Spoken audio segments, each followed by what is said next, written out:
आज के इस वीडियो में मैं आपके सामने छायावादी कवि सूर्यकांत त्रिपाठी निराला द्वारा रचित महत्वपूर्ण कविता वर्दे वीणा वादिनी वर्दे शीर्षक कविता की व्याख्या करूंगा। यह जो कविता है वह BA MA एवं UGC नेट की परीक्षाओं में भी पूछा जाता है। तो आइए हम बात करते हैं इस कविता पर।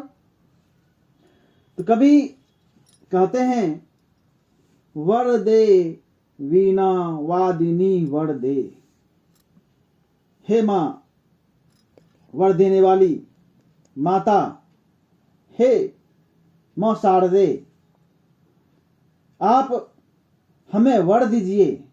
आप वर देने वाली हैं, आप वर देने वाली माता हैं, आप सभी को वर देती हैं और आपके इस वर को प्राप्त कर ही इंसान इस जीवन में ज्ञान प्राप्त करते हुए अपने जीवन को उज्ज्वलमय बना पाता है। इसलिए हे माता, आप हमें वरदान दीजिए। वरदान क्या मांग रहे हैं कवि? कहते हैं आगे, प्रिय स्वतंत्र रव अमृत मंत्र नव भारत में भर दे। कवि केवल अपने लिए वरदान नहीं मांग रहे, बल्कि संपूर्ण भारतवासी के लिए वरदान मांग रहे हैं। ऐसा इसलिए कि यह कविता जिस समय लिखी गई, हम जानते हैं सूर्यकांत त्रिपाठी निराला जी छायावादी कवि हैं और छायावादी जो कविता है वह उस समय की कविता है जब स्वतंत्रता आंदोलन संक्रमण के काल से गुजर रहा था। उस स्थिति को देखते हुए कवि ने मां शारदे से यह प्रार्थना की है कि हे माता, आप हम सभी भारतवासियों के अंदर ऐसी शक्ति भर दें ताकि वह उस शक्ति को प्राप्त कर देश की आजादी के लिए आगे बढ़ सकें। कहते हैं, प्रिय स्वतंत्र रव अमृत मंत्र नव। हर भारतवासी के अंदर स्वतंत्रता रूपी जो प्रिय ध्वनि है, रव अर्थात ध्वनि, जो स्वतंत्रता रूपी ध्वनि है जो हर भारतीय के लिए प्रिय है, उसको आप हर भारतवासियों में भर दीजिए।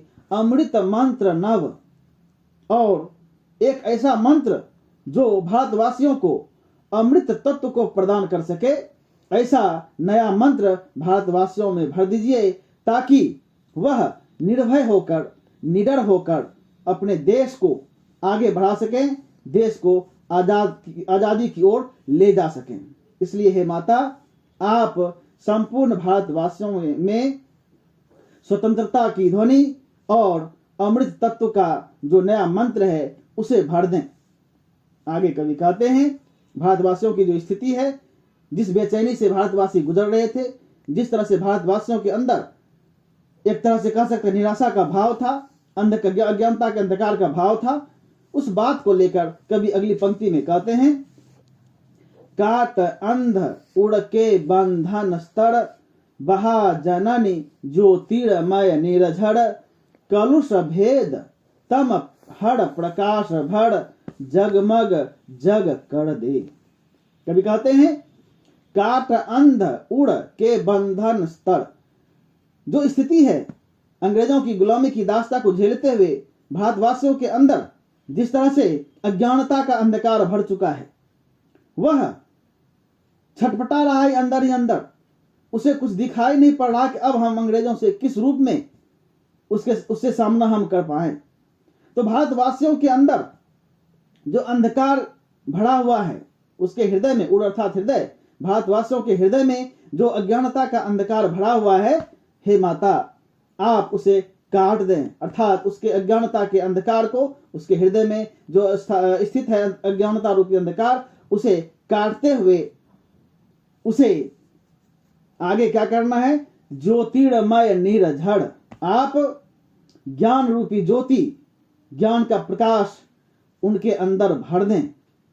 ऐसा होने से ही वह पुनः अपनी स्थिति पर विचार करेगा, पूरी शक्ति और जोश और होश के साथ अपने देश को आगे ले जाने में सक्षम और समर्थ होगा। क्योंकि हे माता, आप ही वह देवी हैं जो हर इंसान के हृदय में व्याप्त अज्ञानता के अंधकार को काटते हुए, उसके अंदर जो अज्ञानता का स्तर है उसको काटते हुए आप ही ज्ञान की ज्योति हर इंसान के अंदर बहाती हैं, और उस ज्ञान को प्राप्त कर इंसान अपना सर्वोत्तम विकास कर पाता है। इसलिए हे माता, आप हर भारतवासियों के अंदर के अज्ञानता के अंधकार को काटते हुए, उसे दूर करते हुए उसके अंदर ज्योति का प्रकाश भर दें। कलुष भेद तम हर प्रकाश भर। इंसान के अंदर जो कलुषता है, जो पाप का भाव है, उसको काटते हुए, उसका भेदन करते हुए, उसके अंदर जो तम है, तम मतलब अंधकार, अज्ञानता का अंधकार है, उसका हरण करते हुए आप उसके हृदय में, उसके मन में प्रकाश भर दें। ज्ञान का प्रकाश भरते हुए उसको इस रूप में प्रभावित करें ताकि वह हर तरह की समस्याओं पर विचार कर सके, हर तरह की समस्याओं को सोच समझ सके और हर तरह की समस्याओं पर विजय प्राप्त करते हुए अपने देश और समाज को आगे ले जा सके। जगमग जग कर दे। आप इस तरह से भारतवासियों के अंदर ज्ञान का प्रकाश भरे ताकि वह तो खुद प्रकाशमान हो ही साथ वह इस संसार को, जगत संसार, इस संसार को भी अपने ज्ञान के प्रकाश से जगमगा सकें, या कह सकते हैं संपूर्ण विश्व को यह पुनः अपने ज्ञान के माध्यम से पूरे संसार को जागृत कर सकें, प्रकाशमान कर सकें। आगे कवि कहते हैं, नवगति नवलय ताल छंद नव, नवल कंठ नव जलद मंद्र रव, नव नभ के नव विहग वृंद को, नव पड़ नव स्वर दे। अब कह रहे कवि, यह जो हमारा भारत होगा, ज्ञान युक्त भारत होगा, उसके लिए जो भारतवासी हैं उसमें आप ऐसी शक्ति दीजिए, इतना गुण भर दीजिए ताकि वह अपनी हर समस्याओं पर विजय प्राप्त कर सके। तो कवि कहते हैं कि भारतवासियों में नव गति, उसके अंदर एक नई गति उत्पन्न हो, ऐसा ज्ञान दीजिए। नव लय, एक नया लय दीजिए उसके अंदर। ताल छंद नव, और उसके अंदर नए ताल और नए छंद का गुण भर दीजिए। नवल कंठ, और भारतवासियों को एक ऐसा नया कंठ दीजिए ताकि वह ऐसी ध्वनि निकाले ताकि संपूर्ण भारतवासी एक होकर भारत की जो समस्याएं हैं उसका समाधान करने के लिए एकत्रित और संगठित हो सके।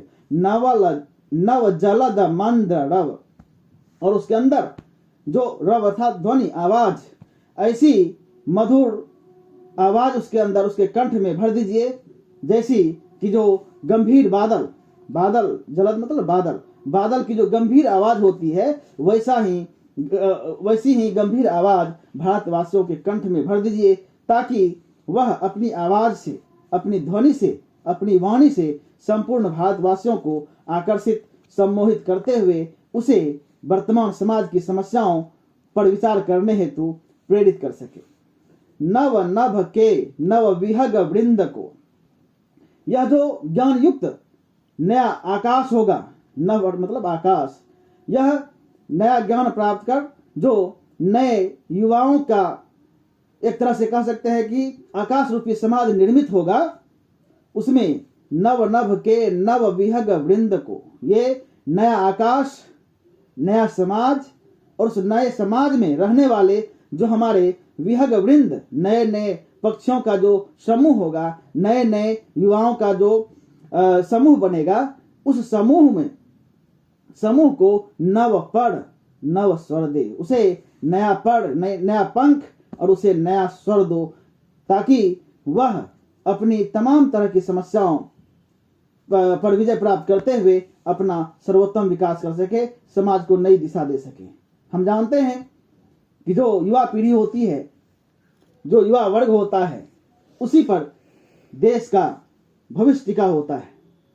तो कवि ने तत्कालीन समाज में जो चल रहा था, तत्कालीन समाज की जो स्थिति थी, तत्कालीन समाज में जिस तरह से राजनीतिक द्वंद्व की स्थिति थी, जिस तरह से अंग्रेजों ने प्रथम विश्व युद्ध के बाद अंग्रेजों के साथ धोखाधड़ी की थी, उन तमाम तरह की समस्याओं के बाद भारत के जनमानस में जिस तरह से द्वंद्व की स्थिति थी, जिस तरह से वह अपने आप को निराश और हताश महसूस कर रहा था, तो उस निराशा और हताशा की स्थिति में कवि ने माँ शारदे से, माँ सरस्वती से समस्त भारतवासियों में उत्साह और उमंग भरने की प्रार्थना की है। तो हम देखते हैं इस कविता में कवि ने समस्त भारतवासियों के हित में, समस्त भारतवासियों के अंदर ज्ञान का प्रकाश भरते हुए उसके अंदर नए उत्साह को भरने एवं नए उत्साह के साथ समाज के नवनिर्माण एवं देश की आज़ादी के लिए उन्होंने मां शारदे से विनती की है, प्रार्थना की है, ताकि यह नवीन पीढ़ी, यह नया समाज, नया वर्ग का यह नया समूह अपने देश की जो समस्या है उसे दूर करते हुए भारत को पुनः वह गौरव दिला सके जो गौरव उसे अतीत में मिला हुआ था। इस तरह हम देखते हैं कि सूर्यकांत त्रिपाठी निराला जी ने इस कविता में मां शारदे से ऐसा वरदान मांगा है ताकि हमारा देश और समाज पुनः उत्कर्ष की प्राप्ति कर सके। तो चलिए, आज की यह कविता यहीं समाप्त होती है, और यदि आपको यह कविता अच्छी लगे तो निश्चित तौर पर आप इसे लाइक, सब्सक्राइब और शेयर जरूर करेंगे। धन्यवाद।